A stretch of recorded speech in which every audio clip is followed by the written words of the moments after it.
आज हम आपको भगवान शंकर की बड़ी ही अद्भुत कहानी सुनाने जा रहे हैं। एक बार भगवान भोलेनाथ पृथ्वीलोक पर भ्रमण के लिए गए तो उन्होंने एक युवा को देखा। वह ईश्वर को दोष देता जा रहा था। वह अपने जीवन से निराश था, दुखी था। तब भगवान शंकर बौद्ध भिक्षु का रूप धारण करके उस युवा को असली दुख के बारे में ज्ञान देते हैं। तो चलिए इस कहानी के माध्यम से समझते हैं कि असली दुख क्या होता है। अगर आप यह कहानी सुन रहे हैं तो पूरा सुनिए। इस कथा को आधा अधूरा छोड़कर जाने की गलती मत कीजिए, क्योंकि इस पवित्र कथा को पूरा सुनने से मनचाहा फल की प्राप्ति होती है। इसलिए इस कथा को पूरा सुने, भोलेनाथ का अनादर न करें। सुख और दुख एक ही सिक्के के दो पहलू होते हैं। ये बात आपने सुनी ही होगी। सुख और दुख हमारे जीवन में लगातार आते ही रहते हैं और हमें लगता है कि हमारे जीवन में हजारों दुख हैं, हजारों समस्याएं हैं। लेकिन अगर आप वास्तविक तौर पर देखें तो आप इस बात को और अच्छे से समझ पाएंगे कि हमारे जीवन में केवल एक ही दुख होता है।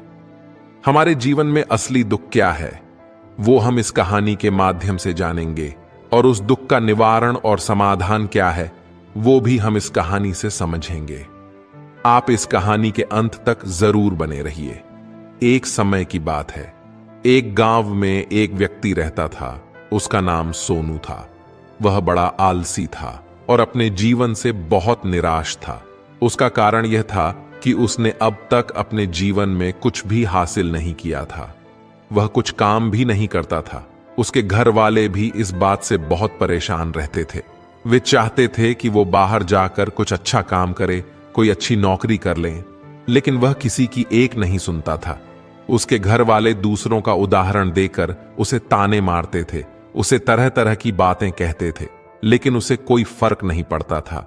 जबकि उसके सारे मित्र कामयाब हो चुके थे। कोई अच्छा व्यापार कर रहा था तो कोई अच्छी नौकरी कर रहा था, जिसके कारण जब भी वो लोग मिलते थे तो वे अपनी बढ़ चढ़कर बड़ाई किया करते थे। लेकिन सोनू कुछ नहीं करता था, जिसके कारण जब भी कोई उससे पूछता कि तुम क्या कर रहे हो तो वह कुछ नहीं कह पाता। उसे ये कहने में बहुत शर्म महसूस होती थी कि वह कुछ नहीं करता। वो हमेशा सबसे केवल एक ही बात कहता था कि मैं कोशिश कर रहा हूं, लेकिन उसकी कोशिशों का कोई भी फल किसी को नजर नहीं आ रहा था। देखते ही देखते अब ऐसा समय आ चुका था कि सोनू सभी से मुंह छिपाता फिरता ताकि कोई उससे यह ना पूछ ले कि तुम क्या करते हो, जिस कारण वो कभी किसी के सामने भी नहीं आता था। धीरे धीरे उसका मन दुखी रहने लगा था और अब वह बहुत निराश रहने लगा था। उसे अब ऐसा प्रतीत होने लगा था कि मानो वह इस धरती पर बोझ है, जिस कारण वो अपने आप को बहुत अकेला महसूस करता, बहुत तन्हा महसूस करता था। एक दिन तो उसके मन में यह भी विचार उत्पन्न हुआ कि मेरे हाथों में कुछ है ही नहीं तो मैं क्या कर सकता हूं। यही सब सोचकर वह अपने भाग्य को खूब कोसता और अकेले बैठकर वह रोता रहता था और भगवान को ही दोष देता रहता था। एक दिन छुपता छुपाता वह घर से निकलकर कहीं जा रहा था। तभी उसने रास्ते में देखा कि एक बौद्ध भिक्षु लोगों को प्रवचन दे रहे हैं और प्रवचन में वह दुख की बातें कर रहे हैं। तो सोनू कुछ देर के लिए अपना मुंह छुपाकर वहीं पर खड़ा हो गया ताकि उसे कोई देख ना ले, और चुपचाप वहां उन भिक्षु की बातें सुन रहा था। बौद्ध भिक्षु प्रवचन में कह रहे थे कि दुख हमारा सबसे बड़ा साथी है। हमें दुख अपने जीवन के बारे में बहुत कुछ समझाता, सिखाता है और हमें सही तरह से जीवन जीने का तरीका भी बताता है। यह दुख हमारे गुरु की तरह है, जिससे हमें सीखते रहना चाहिए। आप चाहें तो अपने जीवन में अपने दुखों को अपना गुरु बना सकते हैं और उससे सीख सकते हैं, या फिर आप चाहे तो अपने दुखों पर बैठकर रो सकते हैं, लेकिन इससे आपको कोई लाभ नहीं मिलेगा, बल्कि आप दिन दिन और कमजोर होते जाएंगे, निराश होते जाएंगे। सोनू छुप छुप कर उन बौद्ध भिक्षु की ये सारी बातें सुन रहा था। जैसे ही प्रवचन खत्म हुआ वह उन बौद्ध भिक्षु के पास पहुंचा। उन्हें प्रणाम करके वह कहता है, हे महात्मा, अभी आप कुछ देर पहले दुख को गुरु बता रहे थे। आप कह रहे थे कि दुखों से हमें सीखना चाहिए, हमें उन्हें अपना गुरु बनाना चाहिए। लेकिन मैं तो अपने दुखों से परेशान हूं, अपने जीवन से परेशान हूं। मैंने अब तक जो दुख झेला है, मुझे तो कभी ऐसा प्रतीत नहीं हुआ कि मेरे दुख मुझे कुछ सिखा रहे हैं, बल्कि मुझे तो हमेशा यही लगता है कि वो मुझे पीड़ा दे रहे हैं, तकलीफ दे रहे हैं। और दुख की पीड़ा बहुत भयंकर होती है। ऐसा लगता है कि अब इसके बाद मेरा जीवन समाप्त हो जाएगा, इसके बाद हमें कुछ नहीं मिलने वाला। और यहां तक कि मुझे तो मेरे दुख के सामने मृत्यु भी कम लगती है। जब लोग ताने मारते हैं, जब लोग यह कहते हैं कि तुम क्या कर रहे हो, तब मन को बहुत ठेस पहुंचती है और मैं उनसे कुछ नहीं कह पाता। सोनू की ये सारी बातें सुनकर वो बौद्ध भिक्षुक सोनू से कहते हैं, बेटा तुम्हें क्या दुख है और तुम दुख के बारे में ऐसी बातें क्यों कर रहे हो? सोनू ने अपने ऊपर बीती हुई सारी बातें उन बौद्ध भिक्षु को बता दी और कहने लगा कि हे महात्मा, क्या आपके पास मेरे दुख का कोई समाधान है? सोनू की यह बात सुनकर वो बौद्ध भिक्षु मुस्कुराने लगे और सोनू से कहते हैं, बेटा जब तुम्हारे जीवन में कोई असली दुख आए तब तुम मेरे पास आना, तब मैं उसका समाधान तुम्हें अवश्य बताऊंगा। उन बौद्ध भिक्षु की यह बात सुनकर सोनू थोड़ा सा अचरज में पड़ गया। उसे यह समझ नहीं आ रहा था कि क्या उसने अब तक जो दुख झेला है वह असली दुख नहीं है। उसने जो अब तक पीड़ा सही है, जो ताने सहे हैं, जो तकलीफें उठाई हैं, क्या वह असली दुख नहीं है? आगे वह मन ही मन अपने आप से कहता है कि जब मुझे मेरे अपने नहीं समझ पाए तो ये बौद्ध भिक्षु मुझे क्या समझेंगे। इतना सोचकर वह वहां से चला गया। सोनू सभी लोगों के ताने सुन सुनकर बहुत थक चुका था। वो बहुत निराश हो चुका था, जिसके कारण उसने निर्णय लिया कि वह अब कुछ करके दिखाएगा। उसने अपने पिता से थोड़ा सा रुपया लिया और उस रुपया से उसने एक व्यापार शुरू किया। उसके पिता बहुत खुश थे कि कम से कम मेरा बेटा कुछ करने का प्रयास तो कर रहा है, लेकिन उसे व्यापार में कोई सफलता नहीं मिल रही थी, जिसके कारण वो बहुत ही निराश हो चुका था। उसे ये समझ नहीं आ रहा था कि वह क्या करे, किस तरह से अपने व्यापार को आगे बढ़ाए। तभी उसके पिता ने उससे कहा, बेटा कोई बात नहीं, इसी तरह से प्रयास करते रहो, आज नहीं तो कल सफलता अवश्य मिलेगी। सोनू ने अपने पिता की बात मानी और अपने व्यापार में और भी कड़ी मेहनत करने लगा। धीरे धीरे उसे सफलता मिलने लगी और फिर उसने रफ्तार पकड़ ली। देखते ही देखते केवल 3 सालों के अंदर वह एक बहुत बड़ा व्यापारी बन गया। अब उसके पास धन दौलत की कोई कमी नहीं थी। लोग जो उसे पहले नापसंद किया करते थे, अब उसे पसंद करते थे, उसकी चिंता करते थे, उसके कार्यों की सराहना करते थे। उसके माता पिता भी अब अपने बेटे से बहुत खुश थे और उसकी सफलता से वे अत्यंत प्रसन्न थे। धीरे धीरे सोनू के मित्रों की संख्या लगातार बढ़ती जा रही थी। सोनू के कुछ मित्रों ने उसे यह भी सलाह दी कि उसे अपना व्यापार और तेजी से बढ़ाना चाहिए, उसे और फैलाना चाहिए। सोनू को एक दोस्त ने सलाह दिया कि जब तुम आज केवल इस नगर के सबसे बड़े व्यापारी हो, तब तुम इतना खुश हो, तुम्हारे साथ इतने सारे लोग हैं। वहीं पर तुम सोचो कि जब तुम इस राज्य के सबसे बड़े व्यापारी बन जाओगे, तब तुम्हारे यहां पर लोगों की भीड़ लग जाएगी। लोग तुमसे मिलने के लिए समय निकालेंगे। यहां तक कि इस राज्य का राजा भी तुमसे मिलना चाहेगा, तुम्हारी तारीफ करेगा, और यदि कभी ऐसी जरूरत आन पड़ी तो वह तुमसे धन भी उधार लेने के लिए अवश्य आएगा। सोनू को अपने उस दोस्त की यह बात बहुत पसंद आई।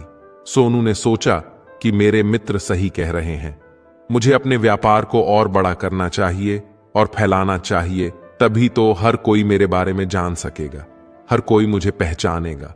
उसने बिना देरी किए अपने समय को बिना गवाएं अपने व्यापार में और मेहनत करने लगा। लेकिन अब की बार उसके मन में धैर्य नहीं था, जिसके कारण उसने कुछ अनुचित कदम उठाए ताकि उसका व्यापार जल्दी से जल्दी और बड़ा हो जाए। उसने कई लोगों से अधिक मात्रा में धन उधार ले लिया, जिससे उसके ऊपर अब काफी कर्ज हो चुका था। और इतना ही नहीं, वो यहां पर भी नहीं रुका। उसने अधिक से अधिक मुनाफा कमाने के चक्कर में अपने माल की गुणवत्ता को भी खराब कर दिया था, जिससे अब उसके माल में वह बात नहीं रह गई थी जो पहले हुआ करती थी। लेकिन वह अपने मित्रों की बात सुनता रहा। जैसा उसके मित्र कहते थे वो वैसा ही करता चला जा रहा था, यहां तक कि उसने अपने व्यापार को और भी तीव्रता से बढ़ाने के लिए अपने दूसरे छोटे व्यापारियों के खिलाफ षड्यंत्र भी रचने शुरू कर दिए थे, जिस कारण उसके मन में अब पहले जैसा वह सुकून नहीं था। अब उसे रातों को नींद नहीं आती थी। वह केवल एक ही विचार में लगा रहता था कि किस तरह से उसका व्यापार पूरे राज्य में फैल जाए और वह इस राज्य का सबसे बड़ा व्यापारी बन जाए। वह दिन रात केवल इसी मेहनत में लगा रहता कि उसका व्यापार जल्दी से जल्दी और बड़ा हो जाए। हालांकि उसके पास अब सब कुछ था, धन, दौलत, अच्छा घर, गाड़ियां, नौकर, चाकर, सभी तरह की सुख सुविधाएं थीं, लेकिन उसके बावजूद भी वह उन चीजों का लाभ नहीं उठा पा रहा था, क्योंकि उसका पूरा ध्यान केवल अपने व्यापार को अधिक से अधिक उन्नति की तरफ ले जाना था। एक दिन सोनू अपने रथ पर बैठकर एक मार्ग से होकर गुजर रहा था। तभी रास्ते में उन्हीं गुरुवर का आश्रम पड़ा। यह देखकर वह उन बौद्ध भिक्षु के पास गया और बौद्ध भिक्षु से कहने लगा, हे महात्मा, आपने कहा था कि जब मेरे जीवन में कोई असली दुख आए तब मैं आपके पास आऊं, तो इस कारण मैं आपके यहां पर आया हूं। आज मैं बहुत दुखी हूं। मैं रातों को सो नहीं पाता। मेरे पास सब कुछ होते हुए भी मैं उनका लुत्फ नहीं उठा पा रहा। उसने अपनी सारी बातें एक एक करके उन बौद्ध भिक्षु को बता दी। तभी वह बौद्ध भिक्षु सोनू से कहते हैं कि बेटा, जब तुम पहली बार आए थे तब भी तुम बहुत दुखी थे, लेकिन तब तुमने अपने दुख से क्या सीखा था? इसके जवाब में सोनू उन बौद्ध भिक्षु से कहता है कि हे महात्मा, जब मैं अपने जीवन में कुछ नहीं कर पा रहा था तब मैंने अपने दुखों से यह सीखा था कि केवल सोचने मात्र से कुछ नहीं होगा, उसके लिए हमें कुछ करना भी पड़ेगा। और केवल कोई कर्म करना ही हमें सफल नहीं बनाता, बल्कि उस कर्म को उसके अंजाम तक पहुंचाना हमें सफल बनाता है। फिर चाहे रास्ता कैसा भी हो, फिर चाहे परिस्थितियां कैसी भी क्यों ना हो, फिर चाहे कितनी ही बाधाएं आपके रास्ते में क्यों ना आ जाएं, चाहे ऐसा क्यों ना लगने लगे कि अब आपके जीवन में कुछ नहीं बचा और आप कुछ नहीं कर सकते, तब भी हौसला बनाए रखें, उम्मीद ना छोड़ें और अपने कार्य पर डटे रहें, यह सोचकर कि जब तक मैं अपने कार्य को सफल नहीं कर लेता, जब तक मैं अपने लक्ष्य तक पहुंच नहीं जाता, तब तक मैं इस कार्य को करता रहूंगा। मैं इस कार्य में अवश्य सफल होकर ही रहूंगा। जबकि बाकी लोग केवल सफल लोगों को महत्व देते हैं, उनके कर्मों को नहीं। सोनू की ये सारी बातें सुनकर वह बौद्ध भिक्षु मुस्कुराने लगे और सोनू से कहते हैं, बेटा, जब तुम्हारे जीवन में असली दुख आए तब तुम मेरे पास आना, मैं तुम्हारी समस्या का समाधान अवश्य करूंगा। इतना कहकर वह बौद्ध भिक्षु वहां से उठकर चले गए। सोनू एक बार फिर से उनकी ये बातें सुनकर आश्चर्यचकित रह गया। उसे अब यह समझ नहीं आ रहा था कि उसने जो दुख देखा है, उसने जो तकलीफ अब तक सहा है, क्या वह असली दुख नहीं है? उसके मन में अब एक सवाल उत्पन्न होने लगा कि असली दुख क्या है और इसकी पहचान क्या है? मुझे कैसे पता चलेगा कि इस समय में मैं असली दुख में हूं या नहीं? लेकिन उसने भिक्षु से कुछ नहीं कहा। जब वह ये सब सोच ही रहा था कि तभी वह बौद्ध भिक्षु सोनू के पास एक बड़ा सा घड़ा लेकर पहुंच जाते हैं। उस घड़े के अंदर सोने के सिक्के थे। उस घड़े को देते हुए वह बौद्ध भिक्षु सोनू से कहते हैं, बेटा, तुम इसे उस पेड़ के नीचे दबा दो, क्योंकि यह मेरे किसी काम का नहीं है। जब मुझे इसकी जरूरत पड़ेगी तब मैं वहां से खोद कर इसे निकाल लूंगा, लेकिन अभी के लिए इसे वहां पर मिट्टी के नीचे दबा दो। सोनू ने उस बौद्ध भिक्षु की बात मान ली और वो घड़ा उस पेड़ के नीचे जाकर मिट्टी में दबा दी। इतना करके वह गुरुवर को प्रणाम कर वहां से वापस अपने घर की ओर लौट जाता है। धीरे धीरे समय बीतता गया। समय के साथ साथ सोनू व्यापार में और भी ज्यादा उन्नति कर चुका था, लेकिन माल की गुणवत्ता अच्छी न होने के कारण अब उसके व्यापार में घाटा होने लगा और धीरे धीरे ऐसा समय आया कि उसका व्यापार पूरी तरह से चौपट हो गया। अब उसके पास कुछ नहीं बचा था, बल्कि उसने जो कर्जे लिए थे वो कर्जे भी अब उसे चुकाने थे। लेकिन वह तो यह सोचकर निश्चिंत था कि उसने जो कुछ भी कर्जे लिए हैं वो कर्जे उसने अपने मित्रों से लिए हैं, जिसके कारण वह उन्हें लौटाने में थोड़ी देर अवश्य कर सकता है। वह तो यह सोच ही रहा था कि उसके मित्र बुरे समय पर उसका साथ देंगे, लेकिन सबसे पहले उसके मित्र ही उसे अपना कर्ज वापस लौटाने की मांग करने लगे। तब सोनू को एहसास हुआ कि कोई भी अपना नहीं है। उसने अपने मित्रों से उस कर्ज को लौटाने के लिए थोड़ी सी मोहल्लत मांगी, लेकिन सोनू के किसी भी मित्र ने उसे कर्ज लौटाने के लिए मोहल्लत नहीं दी, बल्कि वे लोग उसे जान से मारने की धमकी देने लगे। अपने मित्रों के मुंह से यह सब सुनकर सोनू बहुत ही आश्चर्यचकित रह गया। वह जो कुछ सोच रहा था सब कुछ उल्टा पड़ गया। जिस व्यापार के चलते उसके इतने मित्र बने थे, इतने शुभचिंतक बने थे, वे सब उससे दूर जाने लगे थे। हर कोई उससे पीछा छुड़ाना चाहता था, कोई भी उसका साथ नहीं देना चाहता था। धीरे धीरे उसकी सारी संपत्ति नीलाम हो गई। अब उसके पास कुछ नहीं बचा था। वह सड़क पर आ चुका था।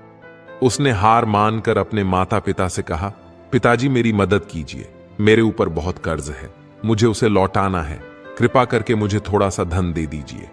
इस पर सोनू के पिता ने सोनू से कहा, बेटा मेरे पास तो ले देकर बस यही एक छोटा सा घर है, और अगर ये मैं तुम्हें दे दूं या इसे बेच दूं तो मैं और तुम्हारी मां कहां रहेंगे।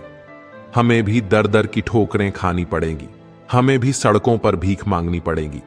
ले देकर अब हमारे पास केवल यही संपत्ति बची है, इसीलिए मैं तुमसे क्षमा मांगता हूं, मैं तुम्हारी सहायता नहीं कर सकता। अपने माता पिता के मुख से यह सुनकर सोनू चुपचाप वहां से चला गया और मन ही मन सोच रहा था कि अब मेरे पास कुछ नहीं बचा, जो था वह तो सब लूट गया, बर्बाद हो गया। अब मैं जीकर क्या करूंगा। अब मेरे पास केवल एक ही रास्ता है जिससे मैं अपने कर्जदारों से अपना पीछा छुड़ा सकता हूं। यह सोचता हुआ वह एक ऊंची पहाड़ी की ओर पहुंचा। वह पहाड़ी पर चढ़ता ही जा रहा था कि तभी उसे याद आया कि उन बौद्ध भिक्षु ने कहा था कि जब तुम पर असली दुख आए तभी तुम मेरे पास आना, मैं तुम्हारी समस्या का समाधान अवश्य करूंगा। यह सोचकर सोनू के मन में एक बार फिर उम्मीद की वह लहर दौड़ पड़ी। सोनू तुरंत दौड़ता हुआ उन बौद्ध भिक्षु के पास पहुंचा और उन्हें प्रणाम करके अपने ऊपर बीती हुई हर एक बात उन्हें बता दी और कहने लगा, हे महात्मा, आपने कहा था कि जब मेरे ऊपर असली दुख आएगा तब आप उसका समाधान अवश्य करेंगे। अब वह समय आ गया है। तभी वह बौद्ध भिक्षु सोनू की इस बात को सुनकर मुस्कुराने लगे और कहते हैं, बेटा कहां है असली दुख। जब तुम्हारे जीवन में असली दुख आएगा तो मैं उसका समाधान अवश्य करूंगा। उन बौद्ध भिक्षु के मुख से यह सुनकर सोनू के सब्र का बांध टूट गया और सोनू ने उन बौद्ध भिक्षु से कहा, हे महात्मा, आखिर असली दुख क्या होता है। क्या मैंने आज तक जो भी दुख झेला है, जो भी तकलीफ आज तक मैंने सही है, क्या वह दुख नहीं है। क्या इसे दुख नहीं कह सकते। तभी वो बौद्ध भिक्षु सोनू से कहते हैं, बेटा पहले तो मुझे यह बताओ कि तुमने अपने दुख से क्या सीखा। इसका जवाब देते हुए सोनू उन बौद्ध भिक्षु से कहता है, हे महात्मा, मैंने तो यही सीखा कि जो लोग तुम्हारी तरक्की में तुम्हारे साथ रहते हैं, तुम्हारे साथ जुड़ते हैं, वो लोग तुम्हें अवश्य धोखा देंगे, क्योंकि ऐसे लोग बुरे समय पर तुम्हारा साथ नहीं देने वाले, बल्कि तुम्हारा फायदा उठाने का ही वह प्रयास करेंगे। इसलिए ऐसे लोगों पर भरोसा न करें, बल्कि जो लोग तुम्हारे असफलता के समय पर, तुम्हारे बुरे समय पर तुम्हारे साथ खड़े हैं, वही तुम्हारे असली मित्र हैं और वही तुम्हारे साथ रहते हैं। और ऐसे लोग तुम्हें बहुत कम मिलते हैं। जिन्हें भी ऐसे लोग मिलते हैं उन्हें हमेशा उनकी कद्र करनी चाहिए। आगे सोनू उन बौद्ध भिक्षु से कहता है कि जब तुम कोई कार्य कर रहे हो तो उसे पूरी ईमानदारी से करो, धैर्य रखो, लालच ना करो और अपने लक्ष्य तक पहुंचने के लिए किसी से भी कोई षड्यंत्र न रचो, क्योंकि ऐसा करने से तुम्हारे साथ ही बुरा होगा और तुम ही हमेशा नुकसान में रहोगे। सोनू की ये सारी बातें सुनकर बौद्ध भिक्षु उस पेड़ के पास पहुंचे। उन्होंने गड्ढा खोदा और वह घड़ा निकालकर उसे सोनू के हाथ में थमा दिया, जिसमें सोने के सिक्के भरे हुए थे। वह घड़ा सोनू के हाथ में थमाते हुए उन बौद्ध भिक्षु ने कहा, लो, इसे पकड़ो और जब तुम्हारे जीवन में असली दुख आए तब तुम मेरे पास आना, मैं उसका समाधान अवश्य करूंगा। सोनू अब भी बड़ी अचरज में था। उसे यह समझ नहीं आ रहा था कि आखिर ये असली दुख क्या है, लेकिन उसने अपने हाथ में उस घड़े को देखा जिसके अंदर सोने के सिक्के थे। यह देखकर उसे मन ही मन ये सोचने लगा कि चलो, अब तो थोड़ी सी राहत अवश्य हो जाएगी। मैं अपने मित्र का वो कर्ज लौटा सकूंगा और एक नया व्यापार भी फिर से आरंभ कर सकूंगा। फिर उसने उन बौद्ध भिक्षु को प्रणाम किया, उनका धन्यवाद किया और वहां से चल पड़ा। सोनू ने उस सोने के सिक्कों से सभी का कर्जा लौटा दिया और अपने लिए एक बार फिर से नया व्यापार शुरू किया। व्यापार छोटा था, लेकिन अब की बार सोनू बहुत खुश था। उसने पूरी ईमानदारी, मेहनत और लगन के साथ अपने व्यापार पर काम किया और देखते ही देखते एक बार फिर से वह एक बड़ा व्यापारी बन गया।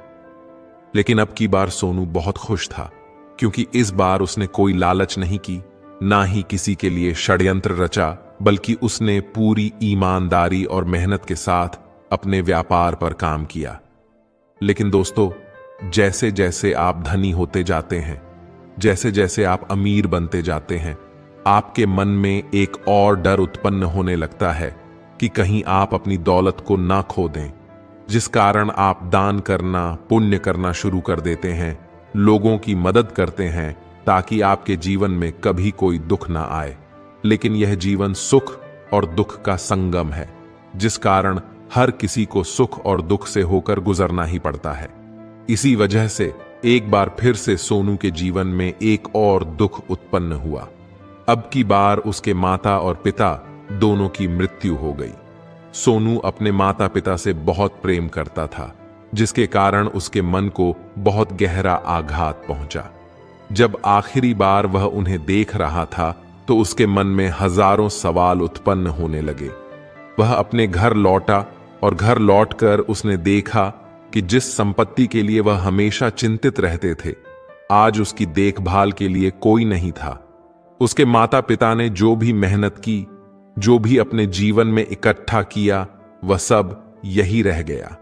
लेकिन अब सब कुछ खत्म हो चुका था और सोनू का मन अब बहुत बेचैन हो रहा था। उसके मन में हजारों सवाल उत्पन्न हो रहे थे और वह अपने आप को बहुत अकेला महसूस कर रहा था। उसे बहुत खालीपन सा महसूस हो रहा था। उसे समझ नहीं आ रहा था कि वह क्या करे। तभी उसे उन बौद्ध भिक्षु की याद आई। वे तुरंत ही भागा भागा उन बौद्ध भिक्षु के पास पहुंचा। उसे देखते ही उन बौद्ध भिक्षु ने सोनू से सवाल किया और कहा, क्या बात है बेटा, क्या कोई फिर से दुख आन पड़ा है? तभी सोनू ने कहा, नहीं गुरुदेव, अब तो सब ठीक है, लेकिन आज मेरे माता पिता की मृत्यु हो गई और मैं बहुत अकेला और खालीपन सा महसूस कर रहा हूं। मैं बहुत दुखी महसूस कर रहा हूं। तभी वह बौद्ध भिक्षु सोनू से कहते हैं, बेटा, इसमें दुखी होने वाली बात क्या है? यह तो जीवन है। एक दिन तो सभी को जाना है। यहां पर कोई भी रहने नहीं आया और ना ही कोई रहेगा। हम सब एक न एक दिन मृत्यु को प्राप्त हो ही जाएंगे और मृत्यु कब आएगी ये किसी को नहीं पता। हो सकता है कि तुम्हारी मृत्यु कल ही हो जाए या फिर आज और अभी। यह सुनकर सोनू आश्चर्यचकित रह गया। उसने उन बौद्ध भिक्षु से कहा, हे महाराज, आप ये क्या कह रहे हैं? मैं तो अभी जवान हूं और मुझे तो अभी अपनी पूरी उम्र जीना है। मैं तो जीना चाहता हूं, कुछ करना चाहता हूं, और आप कह रहे कि मैं कभी भी मृत्यु को प्राप्त हो सकता हूं। इस पर वो बौद्ध भिक्षु सोनू से कहते हैं, बेटा, इस भ्रम में मत रहना कि मृत्यु केवल बूढ़े लोगों को आती है। बूढ़ों के सामने तो उनके जवान बच्चे तक मर जाते हैं। मृत्यु कभी किसी की उम्र देखकर नहीं आती और ना ही किसी को बताकर आती है। उन बौद्ध भिक्षु के मुख से ये सारी बातें सुनकर सोनू और भी ज्यादा बेचैन हो गया और वो चुपचाप वहां से चला गया। उसके मन का वो खालीपन अब भी वैसे ही था। वह अब भी अपने आप को बहुत अकेला महसूस करता था। उसके बाद से उसका मन अपने व्यापार में भी नहीं लगता था। जब भी वह कोई कार्य करता तो उसके मन में ढेर सारे प्रश्न उठने लगते थे कि वो क्या कर रहा है, क्यों कर रहा है और उसने इस कार्य को क्यों शुरू किया। उसके मन में अब एक और प्रश्न उत्पन्न होने लगा था कि क्या हम यहां पर केवल इसीलिए आते हैं कि इस जीवन को भोगे और एक दिन मृत्यु को प्राप्त हो जाए। वो ये समझ नहीं पा रहा था कि जीवन का असली मतलब क्या है। उसने कई विद्वानों से पूछा, अपनी तरफ से जो मुमकिन हो सकता था खोजबीन की, लेकिन उसे कोई भी जवाब नहीं मिल पा रहा था। और जब उसे कोई जवाब नहीं मिला तो उसका दुख और भी बढ़ गया, जिस कारण उसके मन की बेचैनी और भी बढ़ चुकी थी और उसे यह समझ नहीं आ रहा था कि वह क्या करे, कहां जाएं, किससे पूछें। तभी उसे फिर से उन बौद्ध भिक्षु की याद आई। वो एक बार फिर से उन बौद्ध भिक्षु के पास पहुंचा और उसने अपने मन की सारी बातें उन गुरुवर को बता दी। तभी वो बौद्ध भिक्षु मुस्कुराने लगे और सोनू से कहते हैं, बेटा, आज पहली बार तुम्हारे जीवन में असली दुख उत्पन्न हुआ है। वास्तव में तो यही है जिसे हम दुख कह सकते हैं, जो दुख कहलाने लायक है कि हमें पता ही नहीं हम क्या कर रहे हैं, कहां जा रहे हैं, क्यों जा रहे हैं, वो कौन है, क्या है, क्यों है, हम क्या करना चाहते हैं। तभी सोनू ने कहा, हे महात्मा, मेरे इस दुख का समाधान कीजिए, मुझे इस दुख का निवारण दीजिए। तभी वह बौद्ध भिक्षु सोनू से कहते हैं, हम सबके अंदर क्रोध, लालच, अहंकार जैसी कई वासनाएं हमारे अंदर घर करके बैठ जाती हैं, जिस कारण हम अपने जीवन को टुकड़ों में जीते हैं और हमारी चेतना कभी एक नहीं हो पाती। हम कभी एक जगह सोच नहीं पाते, समझ नहीं पाते और हमारी ऊर्जा शक्ति भी पूरी तरह से छिन्न भिन्न हो जाती है। आज कल के इस दौर में हमारे पास तो इतना भी समय नहीं है कि हम एक पल निकाल करके एक पल के लिए अपने आप को देख सकें, अपने आप को समझ सके, जीवन का सही अर्थ समझ सकें। वास्तविकता में हर कोई यहां पर अपने जीवन भर केवल दुख दुख कहकर चिल्लाता रहता है, उसका समाधान निकालने का हर मुमकिन प्रयास करता है, लेकिन जिसे हम दुख समझते हैं वह तो दुख है ही नहीं, तो इसका समाधान आपको कहां से मिलेगा।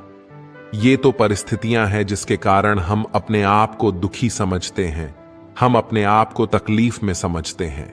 जैसे ही हम एक परिस्थिति से निकलते हैं और फिर किसी दूसरी परिस्थिति में फंसकर रह जाते हैं, जिस प्रकार हम पहली समस्या का सामना करते हैं उसी प्रकार हम दूसरी समस्या का भी सामना करते रह जाते हैं। और जब हम इन परिस्थितियों से हार मान लेते हैं, जब हमें लगता है कि अब कोई रास्ता नहीं बचा, तब हमारे सामने हमें केवल एक ही रास्ता नजर आता है और वह है मृत्यु। लेकिन यह कोई समाधान नहीं है, यह कोई रास्ता नहीं है। इसलिए यदि आप सचमुच अपनी समस्याओं का समाधान चाहते हैं तो अपने आप को एक ही बार में समझने का प्रयास कीजिए, अपने जीवन उद्देश्य और अर्थ समझने का प्रयास कीजिए।